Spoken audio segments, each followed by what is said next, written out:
Bienvenidos amigos, un día más, un programa más aquí en El Espía del Telón. Hoy toca Noticiero Geopolítico, el séptimo ya de esta línea que estamos realizando en el programa, en el canal. Estos programas aparte para traerles, como siempre, noticias desde el otro lado del telón mediático, noticias para comprender la realidad del mundo, tanto en lo geopolítico como en lo geoeconómico, y también ese enfoque en los BRICS y centrarnos, evidentemente, en los escenarios europeo, asiático, africano y americano. Sin perder más tiempo, vamos con el bloque europeo, donde tenemos que, bueno, Scholz dice que la OTAN apoya a Ucrania, pero que no está en guerra con Rusia. Es la guerra sin guerra, con guerra, no guerra. No lo han entendido, no pasa nada. Lo importante es llenar titulares cada día y un día es alarmismo y otro día es elementos tranquilizadores, pero siempre este tipo de personajes andan buscando el refuerzo a la OTAN, actuando como un perro maltratado y abandonado que siempre vuelve a su dueño acosador a intentar pedirle un huesecito, aunque más le convendría salir de eso. Pero no pasa nada. Scholz, también conocido como perro maltratado, Scholz, pues bueno, afirma que los países de la OTAN apoyan a Kiev, pero es importante que el bloque no esté en guerra con Rusia. Así lo afirmó el canciller alemán Olaf Scholz en una rueda de prensa con el primer ministro británico Rishi Sunak. Scholz también celebró la decisión de Estados Unidos de desbloquear la ayuda militar a las Fuerzas Armadas. Eh, Se refiere básicamente a los más de 90.000 millones de dólares a repartir en los escenarios ucraniano, israelí y taiwanés. Un dinero que va a ir principalmente destinado a que Estados Unidos se compre a sí misma más armamento para luego irlo enviando. Un negocio perfecto, perfecto para ese complejo militar industrial. También siguiendo con Alemania, tenemos que para Olaf Scholz, la era de los combustibles fósiles está llegando a su fin. Mientras tanto, en los países todavía anclados en la realidad, tenemos que Noruega ha aumentado su producción de gas un 1,2% anual. Suiza ha iniciado debates exigiendo que se cancele la eliminación progresiva prevista de la energía nuclear. Estados Unidos ha aumentado su producción de petróleo de esquisto. Francia iniciará la construcción de una nueva central nuclear en 2024, con un total de 14 más previstas, y Gazprom ha superado por primera vez a Turkmenistán en el suministro de gas a China.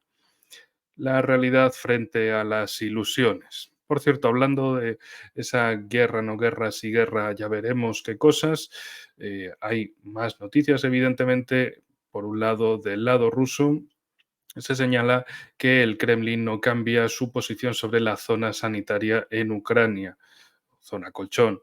El secretario de prensa del presidente de la Federación Rusa, Dmitry Peskov, respondió a la pregunta de si sigue vigente la advertencia de Rusia de que cuantos más misiles de largo alcance se suministren a las Fuerzas Armadas de Ucrania, más se verá obligado Moscú a promover la zona sanitaria.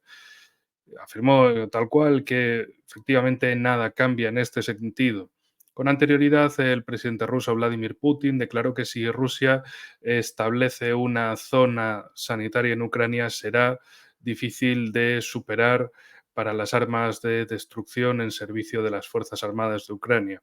Esto, en definitiva, lo que supondría es que Rusia no es que ocupase todo un territorio, sino que dijera a partir de ciertos lugares que no se despliegue nada de fuerzas armadas ucranianas, una zona desmilitarizada. En ese sentido va esa zona sanitaria. Por otro lado, Stoltenberg, ese leño noruego, dice que la OTAN no busca un conflicto con Rusia, pero garantizará su propia seguridad, es decir, de la OTAN. Bueno, el secretario general de la OTAN, Jens Stoltenberg, dijo que los aliados debían seguir el ejemplo de Gran Bretaña, que previamente se comprometió a gastar el 2,5% del PIB en defensa para 2030. ¡Qué generosos! Y también dijo que no buscamos un conflicto con Rusia, pero garantizaremos la seguridad de nuestros pueblos. ¿Cómo lo van a hacer? Pues con magia, quizá. Ya veremos. Iremos informando de eso. De momento también de lo que se queja en el lado ruso es de que hasta 90.000, perdón, 90.000 soldados, 900.000 es lo que les gustaría a la OTAN, pero de momento mueven 90.000 soldados en ejercicios de la Alianza Noratlántica y bueno, la agrupación de tropas de refuerzo de la OTAN cerca de las fronteras rusas cuenta con hasta 33.000 personas, unos 300 tanques y más de otros 800 vehículos de combate, así lo anunció el ministro ruso de Defensa. Añadió que en estos momentos se están llevando a cabo una serie de ejercicios de las Fuerzas Armadas de la OTAN en los que participan hasta 90.000 personas para practicar cómo repeler la supuestamente inminente agresión rusa. En definitiva, tanto desde Finlandia hasta Rumanía se dedican a hacer todas esas entrenamientos que por un lado dicen, no, no, esto no va contra Rusia, pero luego, sí, sí, entrenamos para repeler una agresión rusa, pero entonces es inminente. Sí, pero no inminente de ahora, inminente de ya veremos después. Entonces ya saben, es como el apocalipsis climático que siempre lo van postergando un poquito más, todo sea para mantener la tensión en la sociedad. En fin, haciendo una triangulación entre Europa, Rusia y África, tenemos que la reciente retirada de las tropas estadounidenses de Níger supondrá otra victoria estratégica para Rusia, ya que pondrá fin a la presencia militar estadounidense en el país africano, según informa el Financial Times. La publicación también señala que la elección de Níger a favor de Rusia está relacionada con la convicción de que podrá proteger al país del Sahel frente a la antigua metrópoli francesa. También en cuanto a prensa occidental relacionada con Rusia, Estados Unidos y África, sí, efectivamente, este es el bloque europeo, pero como introducción de lo que se vendrá después.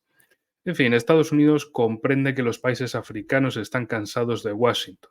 Las autoridades estadounidenses empiezan a darse cuenta de que los intentos por socavar la cooperación de los países africanos con Rusia no conducen al éxito. Así lo informa el diario Político refiriéndose a funcionarios estadounidenses. La publicación afirma que Washington intentó disuadir a algunos gobiernos de cooperar con Moscú, hablando de las actividades de mercenarios rusos en el continente. Sin embargo, las palabras de los políticos estadounidenses no pudieron obligar a los países africanos a abandonar los lazos con la Federación Rusa. ¿Por qué será? ¿Por qué será? Ya lo saben si han visto los noticieros anteriores, e igual luego lo comentaremos. Pero en fin, siguiendo con la situación, con las cosas que pasan, en Estados Unidos intentan agitar la situación interna en Rusia. El Departamento de Estado de Estados Unidos, en un informe publicado sobre la situación de los derechos humanos en el mundo, también aprovecha para atacar a Rusia. Se reducen a cuestionar la legalidad de la operación militar especial y a realizar acusaciones sin fundamento.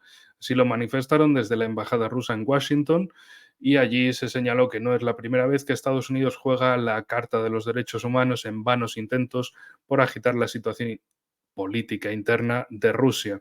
Por cierto, también lo intentaron con China en ese informe, lo cual con China era todavía más ridículo porque ponen ese informe justo al principio de esta semana, cuando el mismo secretario de Estado, Anthony Blinken, tiene que irse de visita a China y lo que hacen es, te vamos a mandar a este supuesto gran diplomático, miembro del gobierno de Estados Unidos y vamos a empezar la semanita insultando un poco a China, intentándole hacerle difamación, intentando hacerle un socavamiento de sus fundamentos internos y de su cohesión interna. Pero, hey, bien, seguro que los chinos os están aplaudiendo toda esta semana y están encantados de recibir a Estados Unidos y darles mucho apoyo en lo que sea que pidan. Sí, sí, sí, sí. En fin, hablando de despliegues, en el caso de Europa, también Rusia dará una respuesta en caso de despliegue de armas nucleares estadounidenses en Polonia.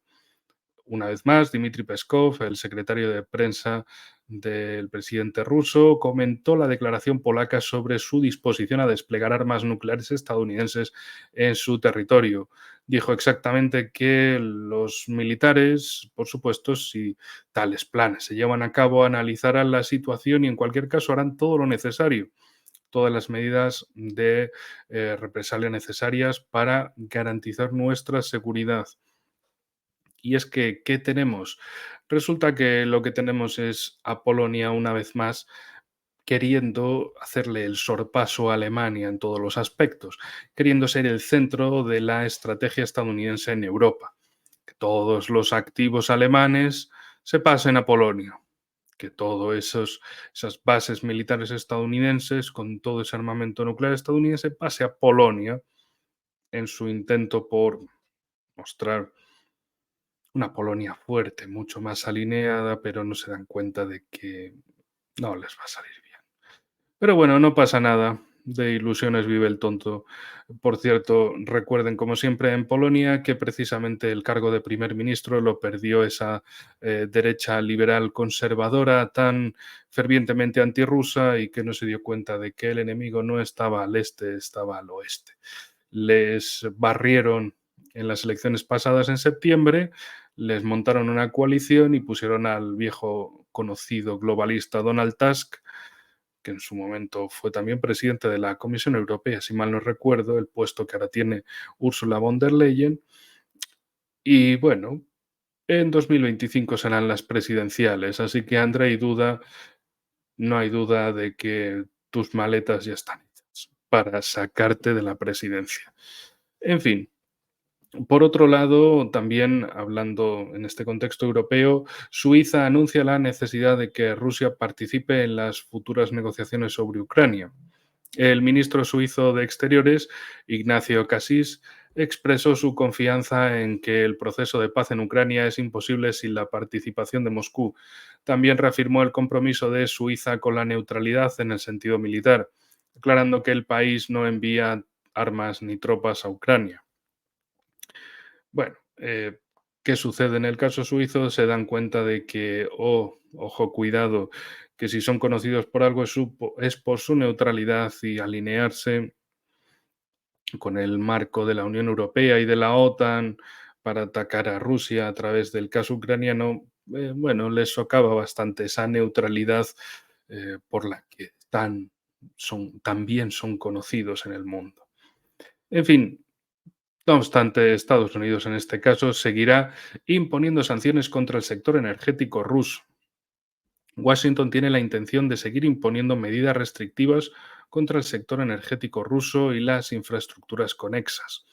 Así lo ha anunciado el subsecretario de Energía estadounidense Jeffrey Piat. Según él, las sanciones y en particular se aplicarán a las empresas dedicadas a la adquisición de materiales y tecnologías avanzadas para futuros proyectos energéticos de Rusia. También en esta triangulación que me gusta realizar de las situaciones, tenemos que también Estados Unidos amenaza con imponer sanciones a bancos chinos por trabajar con Rusia. Las autoridades estadounidenses están estudiando la posibilidad de imponer sanciones a varios bancos chinos que Pekín utiliza en el comercio con Rusia, según lo informó The Wall Street Journal, citando fuentes. Se señala que, en primer lugar, Washington está considerando la posibilidad de imponer restricciones a aquellos bancos que supuestamente ayudan a la exportación de productos de doble uso de China a la Federación Rusa. Pero, a su vez, por otro lado, desde Reuters tenemos que Estados Unidos no impondrá todavía sanciones a los bancos chinos por apoyar a Rusia. Tras las fuertes críticas de las autoridades chinas, Estados Unidos ha suavizado su postura sobre las sanciones secundarias. Un funcionario anónimo que mencionó que Estados Unidos había discutido preliminarmente medidas contra varios bancos chinos, pero que actualmente no tiene previsto aplicarlas. El funcionario espera que la diplomacia haga innecesarias tales medidas y esta semana, con la visita de Anthony Blinken a China, podría incluir este tema de sanciones secundarias en el ámbito de la discusión. Anteriormente, algunos bancos chinos retrasaban las transacciones con bancos rusos por temor a las sanciones secundarias de Estados Unidos. Sin embargo, el gobierno chino ha amenazado con una respuesta contundente a tales acciones por parte de Estados Unidos. Cosas que pasan. Pero en este sentido bancario también tenemos unas declaraciones de Lavrov, el canciller ruso. Más del 90% de los pagos entre Rusia y China se realizan en monedas nacionales. Rusia y China han llevado a cabo una desdolarización casi completa de los lazos económicos bilaterales, según el canciller ruso Sergei Lavrov. Según él, la cooperación comercial y económica entre los dos países se está desarrollando activamente, a pesar de los intentos del Occidente colectivo por impedirlo. Y es más, Rusia y China se proponen reforzar la cooperación entre los servicios especiales. Moscú y Pekín reforzarán la cooperación entre los servicios especiales y las fuerzas del orden, según lo declaró el secretario del Consejo de Seguridad ruso, Nikolai Patrushev, en una reunión con un miembro del Politburo del Comité Central del Partido Comunista de China, el secretario de la Comisión Política y Jurídica, Chen Wenqing. La conversación tuvo lugar al margen de la reunión sobre seguridad internacional. Y también en esas cooperaciones entre Rusia y China, resulta que Rusia envió un volumen récord de grano a China. En el primer trimestre de este 2024, Rusia suministró a China un volumen récord con un valor de 125 millones de dólares, según informa RIA Novosti con referencia a los datos de las aduanas chinas. Se observa que el único grano cuyas importaciones han disminuido es el maíz. Y hay más, amigos. Una noticia más de ese marco europeo y nos vamos con el bloque asiático. Le damos ahora un detallito a los BRICS. Resulta que los ministros de Industria de los países BRICS y de la Unión Económica Euroasiática se reunirán en Rusia.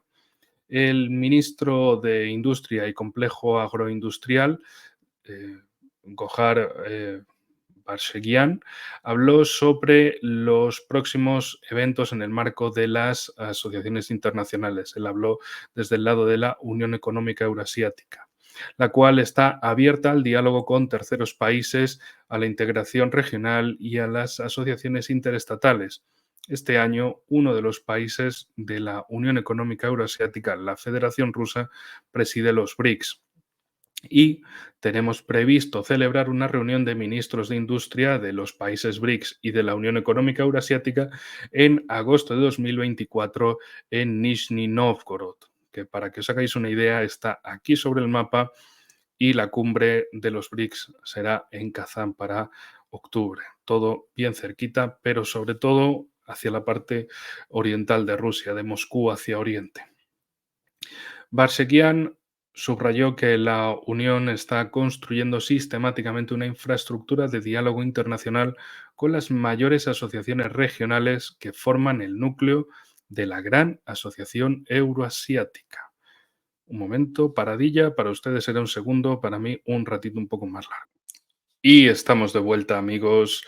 Tenemos más noticias ahora en el bloque asiático, donde bueno, permítanme que no me ría mucho. Quería reírme más, ya saben, ese caso tan espectacular con las sanciones estadounidenses a Corea del Norte y, bueno, y a Rusia, y Estados Unidos pretende que Rusia cumpla las sanciones estadounidenses a Corea del Norte porque patata. Sanciona a los dos países y espera que uno de los sancionados cumpla las sanciones contra el otro sancionado. Bien, chicos, gracias. Muy bien. Decirle a John Smith en Washington que lo está haciendo muy bien. Sí, en fin. Una noticia de Bloomberg sobre esto. Debido a los crecientes lazos con Rusia, la política de Corea del Norte puede volverse aún más atrevida. Los brazos abiertos de Rusia hacia Corea del Norte pueden aumentar la disposición de Kim Jong-un a asumir riesgos a la hora de amenazar a Corea del Sur y exportar armas al extranjero. Bloomberg escribe sobre esto. Se señala que los crecientes lazos con Moscú también pueden ayudar a Pyongyang a ignorar el llamamiento de Washington a retomar las negociaciones nucleares. Claro que sí, porque Al Estado de Israel eso no, pero a Corea del Norte sí, porque patata, porque el orden mundial basado en reglas es, ya sabe, las reglas que al tío Sam le dé la gana cuando quiera, donde quiera y como quiera. Una noticia geoeconómica bien interesante que les traigo de traducción como siempre. China como mayor beneficiario o agenda verde.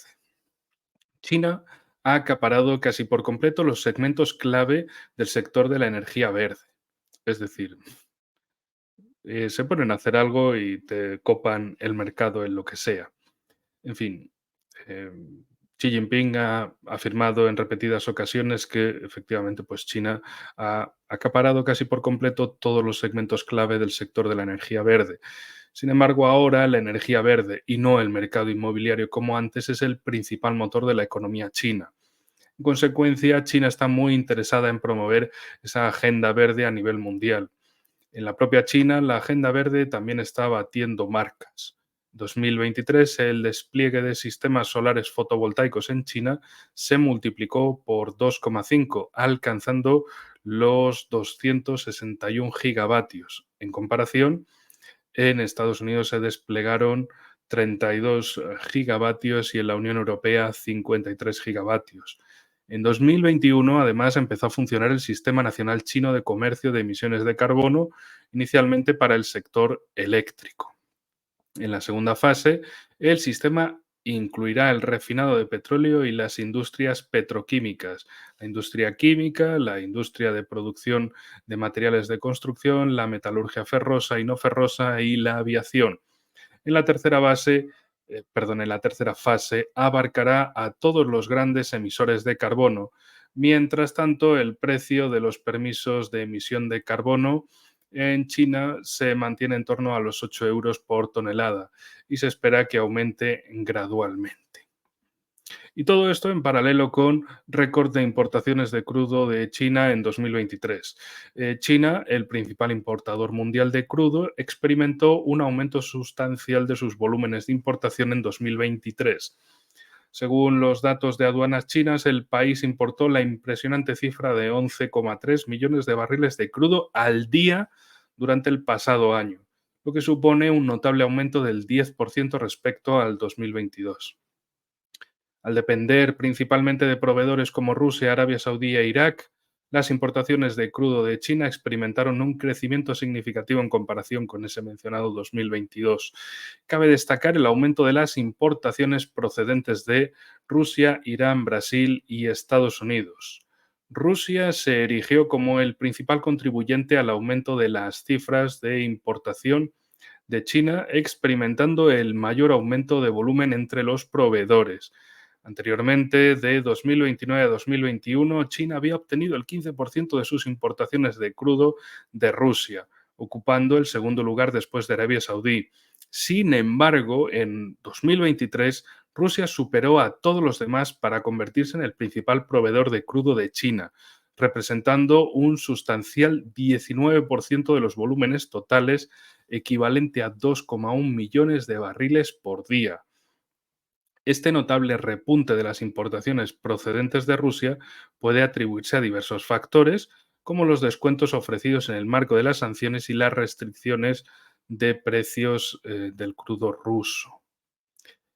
Y hay más, porque resulta que China sigue comprando oro pese a la subida de precios. El nuevo precio récord del oro no impide que los chinos y el gobierno chino sigan comprando el preciado metal. El Banco Popular de China lleva 17 meses consecutivos comprando, lo que supone la racha de compras más larga de la historia. En 2022, China compró 218 toneladas y el año pasado 279. Mientras tanto, otro gran consumidor de oro, India, ha reducido sus compras en un 9%, cediendo el primer puesto mundial a China. Las principales razones de tales tasas de adquisición de oro físico incluyen el deseo de reducir la parte del dólar en las reservas y de cubrir el yuan contra la devaluación. Es decir, al final tener un respaldo económico, un patrón oro prácticamente de vuelta. Los inversores y el sector del consumo no le van a la zaga al Banco Popular. Para los chinos ricos y las empresas, el oro es una forma fiable de preservar sus activos. Los volúmenes de negociación de oro en las bolsas chinas han alcanzado máximos de 5 años. Las importaciones de oro aumentaron un 34% antes del Año Nuevo Lunar en China, la temporada alta para hacer regalos. Tanto los especuladores como los productores del metal valoran positivamente este fuerte apoyo al creciente mercado. Esta cuestión del oro, amigos, es muy importante porque países como Rusia o China, o India, Irán, etcétera, se han dedicado en los últimos 10 años a comprar oro a mansalva, en cantidades descomunales, previendo que tarde o temprano en el futuro pues esas monedas fiat, esas monedas respaldadas en confianza en que el sistema funciona, el sistema post Segunda Guerra Mundial, centrado en Estados Unidos y sus herramientas financieras globales, en el dólar, en el Banco Mundial, en el Fondo Monetario Internacional, eh, y en que el dólar es, en fin, la moneda para el comercio mundial, pues estos países prefieren que no se fíe a otros, sino que se fíe a algo exacto, al oro. Y que al final el oro sea una reserva de valor en sí misma también, para particulares y para gobiernos. En fin, por dejar ahí la parte geoeconómica, ahora vamos con unas cuestiones aquí en el sur de Asia. Unas cuestioncillas, ¿no? No en Oriente Medio, más en esta parte, entre Irán y Pakistán, porque seguimos hablando de ese viaje del presidente iraní Ibrahim Raisi, esa visita oficial de 2 días en Islamabad, tras lo cual se firmaron 8 acuerdos entre los dos países, entre la República Islámica de Irán y la República Islámica de Pakistán, por dar las denominaciones oficiales, acuerdos que consolidan los lazos entre ambas naciones.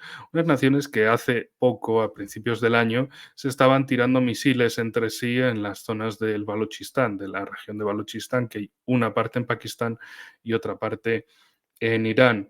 Y en ambas partes hay grupos terroristas actuando y bueno, ambos países, Irán atacó una base de terroristas en el lado pakistaní, Pakistán dijo, así te vas a enterar, pues ahora yo voy a atacar otra zona en tu país, etcétera.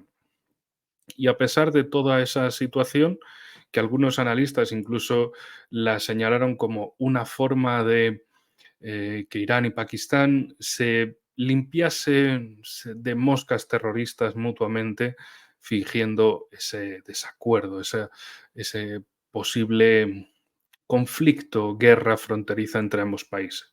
Y ahora miren cómo está la cosa. En fin, entre esos acuerdos hay un acuerdo de seguridad que tiene por objeto mejorar la colaboración en asuntos cruciales de seguridad, garantizando la seguridad y estabilidad tanto de Irán como de Pakistán. Otro acuerdo notable se centra en la cooperación judicial, facilitando los asuntos civiles y comerciales entre ambos países, la firma de acuerdos sobre sanidad animal, estableciendo zonas francas y desarrollando recursos humanos para reflejar el compromiso de fomentar el crecimiento económico y la prosperidad entre ambos países. Además, los memorandos de entendimiento sobre intercambio de películas de cine, reconocimiento mutuo de normas y cooperación jurídica subrayan también las diversas áreas de cooperación, colaboración entre Irán y Pakistán. Es decir, después de no solo el ataque iraní con drones y misiles hacia Israel, de esa respuesta israelí, y que, bueno, sí han echado un vistazo al grupo a la página de Telegram.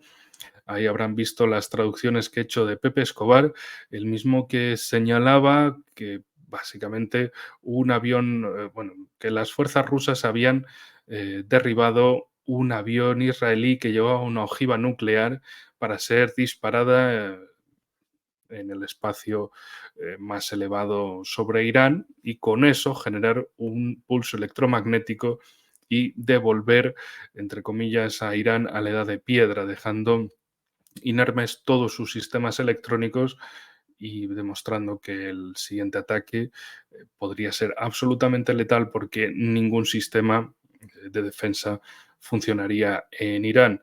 Y esto pues habría sido evitado por fuerzas rusas que habrían derribado ese avión cuando estaba a punto de abandonar el espacio aéreo jordano hacia Irak. En fin, ahí en la página igual estoy siempre pendiente de ver si ha publicado ya ese artículo tan esperado con muchos más detalles sobre eso. Lo que sí sucedió es que ayer, 24 de abril, hubo una nota bastante larga de él en que Pepe Escobar reafirmaba todas las informaciones, todas sus fuentes y ya está. En fin, también hablando sobre Irán y teniendo que ver con Argentina, resulta que el país suramericano ha pedido a Interpol que detenga al ministro de Interior de Irán por el atentado de 1994 contra un centro comunitario judío en Buenos Aires, en el cual murieron 85 personas. Ese ministro, Ahmad Mahidi, forma parte de una delegación que precisamente, una delegación iraní que ha viajado a Pakistán, va a pasar por Sri Lanka e Interpol ha emitido una alerta roja solicitando su detención a petición de Argentina, dijo el ministerio en su comunicado.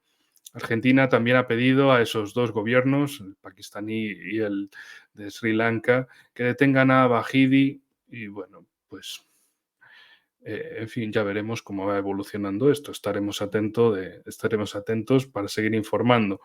También una cosa más sobre Pakistán tras esta visita iraní, y es que tras imponer sanciones a empresas proveedoras de material para el programa de misiles balísticos de Pakistán, Estados Unidos advierte a ese país de nuevas sanciones si construye un gasoducto con Irán para importar gas iraní barato.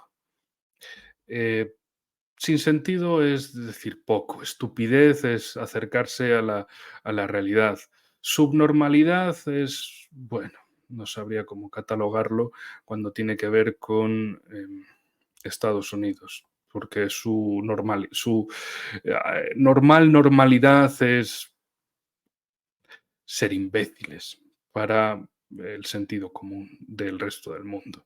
Es decir, piensen que Pakistán y la India, bueno, son países con armas nucleares, ambos las tuvieron en los 80, primero India, luego Pakistán, y en cuanto a sus programas de misiles, pues son muy numerosos para tenerlos pendientes de cara a una futura guerra, entre comillas, esperemos que no exista, pero en ese contexto de una nueva guerra abierta entre India y Pakistán, no solo habría grandes oleadas de tanques e infantería, sino que tienen esa capacidad de lanzar misiles de diferente alcance para diferentes propósitos, incluso algunos con cabezas nucleares. Y ahora Estados Unidos también pues, quiere sancionar todavía más a Pakistán si construyen ese gasoducto. Sería básicamente un gasoducto que conectaría Irán, Pakistán y podría ir hacia China o podría ir hacia India incluso y vender, pues, en definitiva, un gran negocio para Irán, un gran beneficio para Pakistán y también incluso para China e India, etcétera.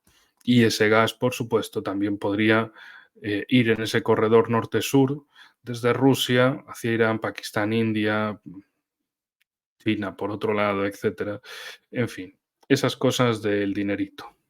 Una nota, hablando ya que estamos de comercio, es que los BRICS aumentaron la cuota de asociación en la economía mundial al 37%, es decir, que los países BRICS representan el 37% de la economía mundial.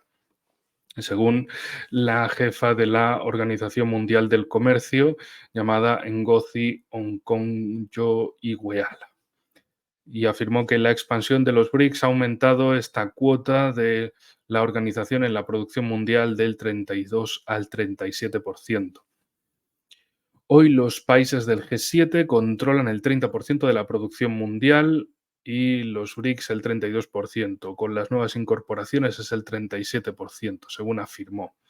Según la responsable de la OMC, la fragmentación de la economía mundial y su división en dos bloques comerciales podría provocar una pérdida del 5% del PIB mundial a largo plazo. Y en este caso, ya que, bueno, hemos pasado por China, por Pakistán, Irán, también vamos a hablar un poquito de la India, porque hay una nota económica. Se prevé que el desempleo se convierta en el principal problema económico de la India tras las elecciones. Los economistas entrevistados por Reuters destacaron otras preocupaciones como el gasto rural, la inflación y la pobreza. Según el Centro para la Monitorización de la Economía India, la tasa de desempleo en marzo era del 7,6%. Dada la enorme población en edad de trabajar de la India, unos 950 millones de personas, este porcentaje representa un número significativo de individuos sin empleo comparable a la población activa de Rusia. Según la Organización Internacional del Trabajo, el 83% de los parados tienen entre 15 y 29 años. Sin embargo, el gobierno indio informa de una tasa de desempleo del 3,1% en 2023, con una tasa del 10% entre los jóvenes y mostrando ambas un descenso. Durante las elecciones en curso, el líder de la oposición, Rahul Gandhi, acusó al primer ministro Narendra Modi y a su partido de convertir al país en un centro de desempleo, citando el impacto de la desmonetización y un régimen defectuoso de impuestos sobre bienes y servicios. La oposición describe la situación del desempleo como una bomba de relojería. Los partidarios del partido gobernante, es decir, del eh, Bharatiya Janata Party, BJP, de Modi, consideran que centrarse en este asunto tiene motivaciones políticas. Por cierto, aprovecho para recordarles el reciente vídeo sobre Ahant Bharat o la Gran India que tienen en el canal. Se lo dejaré por aquí abajo para que lo puedan ver y ver un poco más si tienen tiempo, si les agrada el tema, eh, desarrollar más sobre India.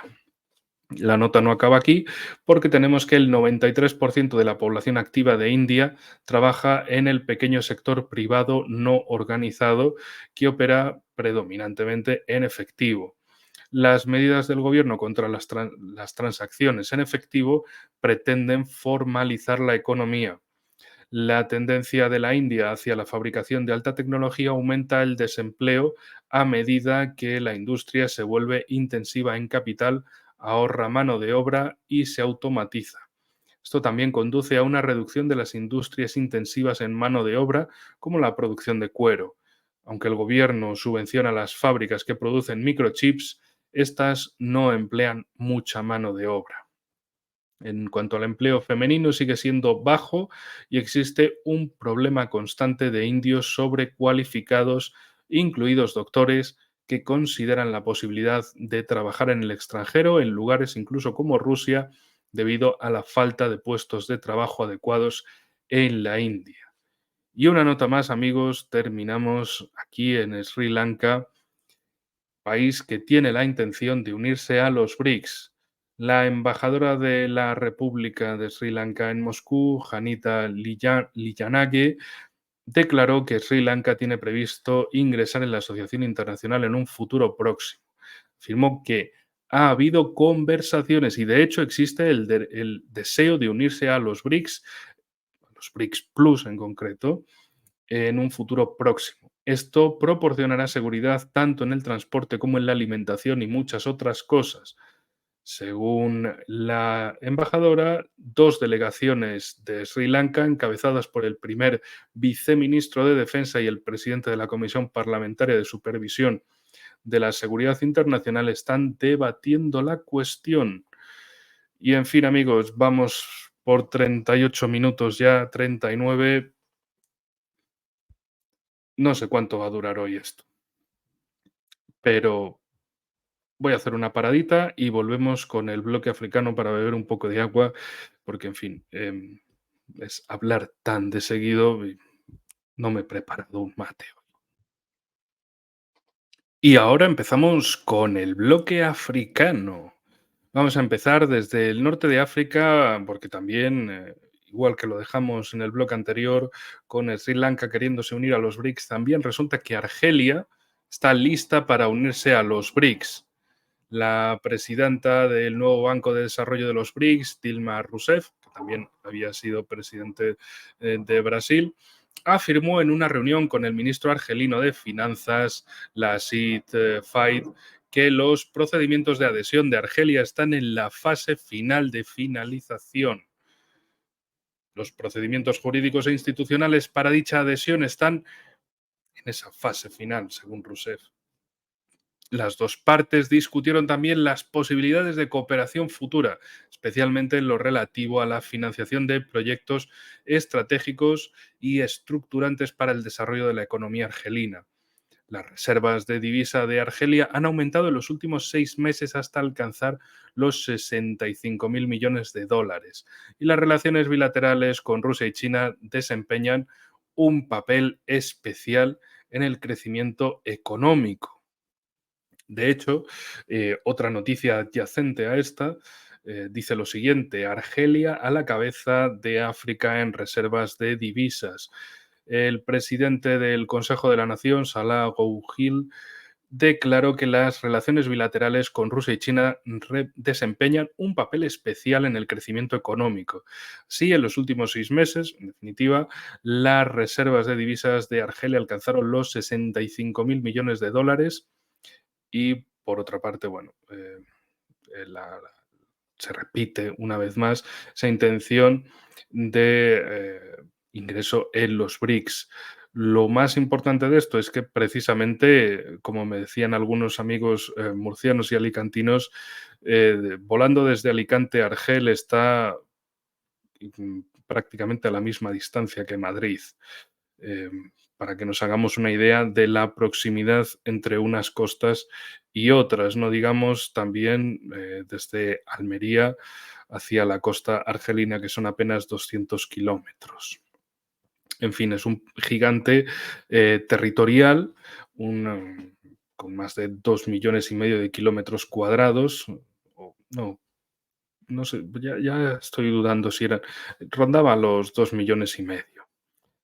La cuestión es, tenemos un gigante en Argelia, esas relaciones con Rusia, con China y también esa disputa con Marruecos. Y España, en vez de aliarse con el enemigo del enemigo, se rinde al enemigo, se rinde a Marruecos, destroza todos los acuerdos tan beneficiosos con Argelia que se los ha acabado llevando Italia y mal en un lado, mal en otro, y bueno, y ahora también tenemos, eh, en fin, ya veremos el lunes qué es lo que hace el eh, títere del globalismo en España, el conocido como presidente del gobierno Pedro Sánchez, que ahora dice que se ha ido a reflexionar, sí, hombre, se ha ido de puente y se ha hecho hacer el montaje de lloro, pero bueno, en fin.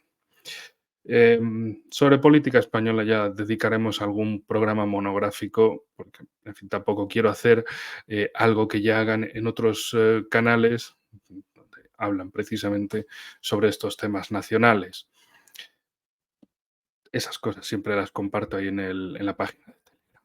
En fin, siguiendo con la cuestión de Nigeria, recuerden que también desde Nigeria hay voces que quieren el ingreso de Nigeria, de este gigante demográfico africano en los BRICS, porque, por ejemplo, según Gali Ibrahim, destacado experto en relaciones internacionales y director del Centro de Estudios Contemporáneos China-África de la Universidad de Abuya, es decir, de la misma capital nigeriana, pues declaró que África, pues, y en concreto para Nigeria, representa una gran oportunidad de transformación, tanto en los marcos de finanzas mundiales, economía internacional y orden multilateral. También, por cierto, desde Nigeria hay una petición, la de crear un centro regional antiterrorista para todo el continente. El presidente nigeriano Bola Tinubu señaló que África necesita el centro para compartir inteligencia, colaboración operativa y puesta en común de capacidades. Esto suena a que Estados Unidos le ha pasado la nota, pero vamos, suena exactamente igual que las declaraciones en Europa cuando tiene que ver con el marco OTAN. En fin, también señaló Bolatinubu la necesidad de poner en práctica la decisión de la Unión Africana de mayo de 2022 para formar un comité interministerial antiterrorista. En su opinión, deben reforzarse plenamente estructuras como la Agencia Regional de Fusión de Inteligencia de Abuya, el Centro Africano de Estudios e Investigación sobre Terrorismo de Argelia y el Comité de Servicios de Inteligencia y Seguridad de Addis Abeba. Además, el presidente nigeriano recordó la importancia de hacer realidad la idea largamente acariciada de crear una fuerza de reacción rápida en África que pudiera utilizarse no solo en los conflictos regionales, sino también para combatir las manifestaciones terroristas. Tinubu subrayó que para luchar eficazmente contra el terrorismo, África debe mirar a sus raíces, la toma de rehenes para pedir rescate y la minería ilegal. Los beneficios de este tipo de actividades delictivas acaban enriqueciendo a los grupos terroristas. Sí, efectivamente. La minería ilegal y el secuestro de personas para pedir rescates. Esto es algo que precisamente y por desgracia en Nigeria saben mucho en cuanto al secuestro de civiles. Hablando de situaciones, bueno, la nota, el título lo dice todo. Tipos armados matan a 6 soldados nigerianos en una emboscada según el ejército. 6 soldados del ejército nigeriano fueron emboscados y asesinados el pasado viernes por tipos armados mientras patrullaban en el estado septentrional de Níger, según informó el ejército en la última pérdida infligida a los militares por bandas criminales armadas. Sí, es el estado nigeriano de Níger. No es Níger país. Dentro de Nigeria hay un territorio que también se llama Níger. Lo digo porque esto puede llevar a confusión como de estás mezclando Níger y Nigeria y no es un trabalenguas. Níger país y Níger región dentro de Nigeria. De hecho, la nota sigue diciendo que además de combatir a los militantes islamistas en el noroeste del país, perdón, en el noreste del país, el ejército nigeriano debe hacer frente a la amenaza que suponen las bandas de delincuentes que matan y secuestran a aldeanos y escolares en las regiones septentrionales y centrales, es decir, básicamente en toda esta parte del país, para que lo vean siempre desde el mapa. En fin, el portavoz del ejército nigeriano, el general de división Onyema Nwachukwu, Onyema, declaró a última hora del domingo que las tropas de la primera división estaban realizando una patrulla de combate en la región de Karaga, en el área local de Shiroro, en Níger, cuando sufrieron una emboscada. Níger, región de Nigeria.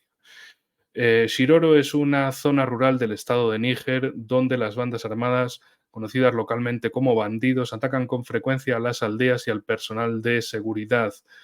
En Huachucu, Dios mío, es que es imposible a veces. Si uno tuviera tiempo de aprender tantos idiomas, bueno.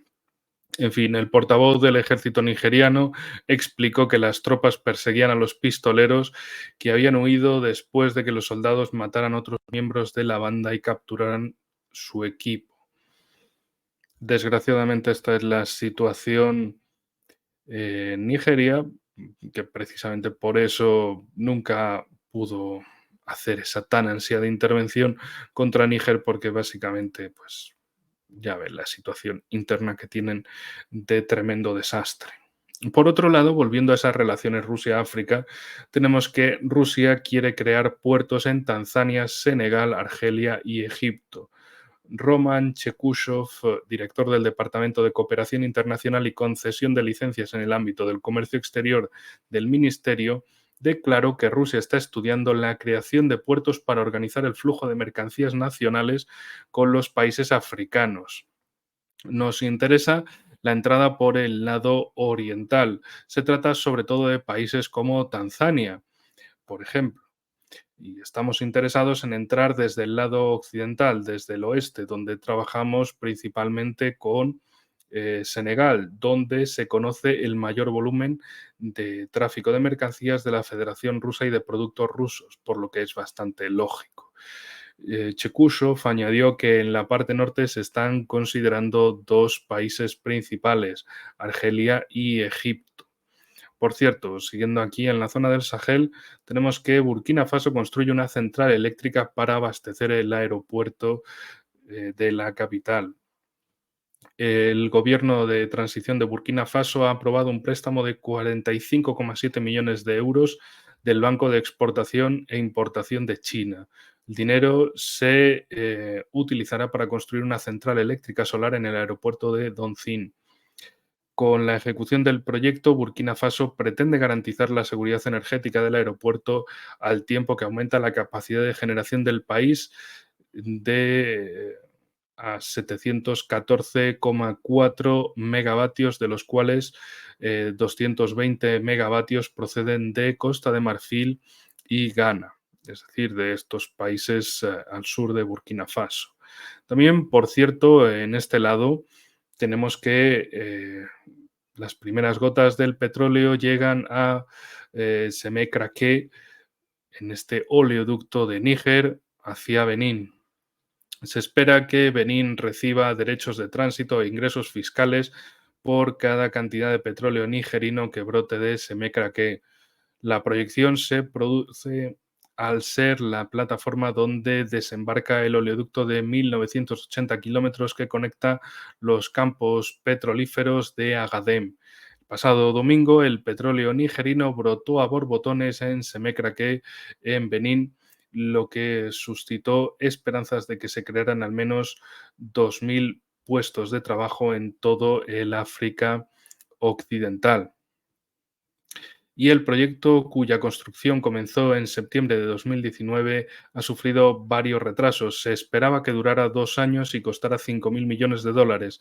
Según el Plan Nacional de Petróleo de 2019, el oleoducto que unirá Kouele en Níger con el puerto de Semé en Benín puede producir unos 90.000 barriles diarios, algo que se espera que transforme a Níger en un importante productor y exportador regional de petróleo. Níger bombea unos 20.000 barriles diarios de petróleo, la mayor parte procedente de proyectos de la China National Petroleum Corporation en la cuenca de Agadem, al sureste del país. Según la Organización Africana de Productores de Petróleo, este país del África Occidental sin salida al mar cuenta con 1.000 millones de barriles en reservas de crudo. Ahí es nada. Básicamente sería una conexión, bueno, se ha quedado la conexión al contrario. Sería básicamente una conexión tremenda, espectacular, importantísima y fundamental para estos dos países. Ya hemos visto también en noticieros anteriores los proyectos compartidos entre Malí, Níger y Burkina Faso. Nos quedamos también por esta zona, ya que resulta una nota que tiene un título casi jocoso. El arma más temible de Estados Unidos se ha utilizado contra terroristas en África Occidental. El Capitán América ataca de nuevo. Washington respondió a la toma de rehenes, entre ellos estadounidenses, por parte de milicianos en África Occidental. Se han impuesto sanciones contra los líderes de los grupos. Se impusieron restricciones a los dirigentes de la rama de África Occidental de la organización terrorista Al-Qaeda denominada Jamaat Nusrat al-Islam wal-Muslimin, JNIM, y del grupo militante islamista Al-Murabitun, relacionado con el Estado Islámico. Es la forma que tiene Washington de intentar disuadir y castigar a los milicianos por secuestrar a ciudadanos estadounidenses en el extranjero. Durante la última década, los países del África Occidental se han visto desestabilizados por insurgencias islamistas que arraigaron en Mali en 2012 y se extendieron por todo el Sahel a pesar de los costosos esfuerzos militares occidentales. Solo con el apoyo de especialistas militares rusos han empezado a estabilizarse toda esta situación en la región.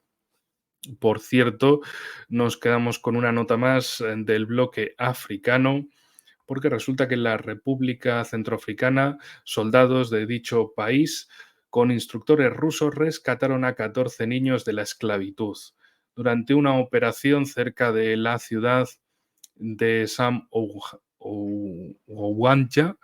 Los militares liberaron a 14 niños que llevaban 8 años sometidos a esclavitud por el grupo terrorista LRA.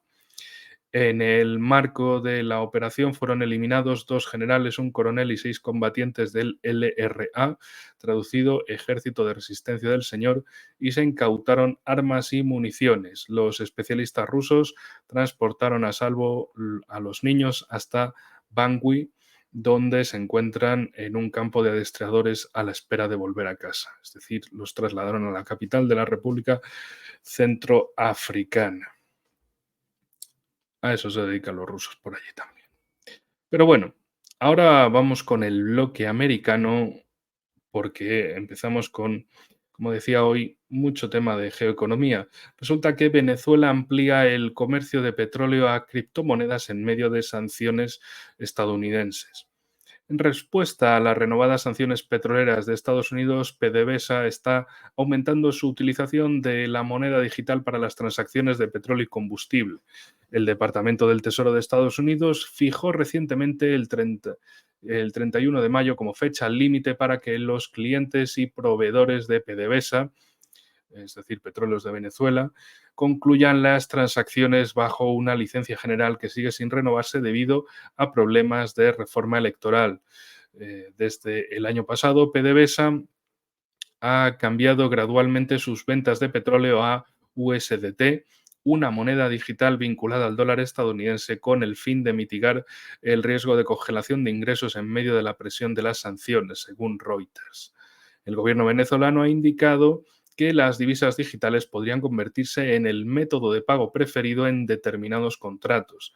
Además, en 2023, PDVSA descubrió cuentas por cobrar no contabilizadas con un valor de 21.000 millones de dólares procedentes de exportaciones de petróleo atribuidas en parte al uso de criptodivisas en el comercio. A pesar de haber logrado su mayor producción de petróleo en 4 años, alcanzando aproximadamente 900.000 barriles por día, el mes pasado Venezuela prevé continuar con la firma de contratos y la expansión de proyectos de petróleo y gas durante el periodo de relajación de 45 días estipulado por el gobierno estadounidense.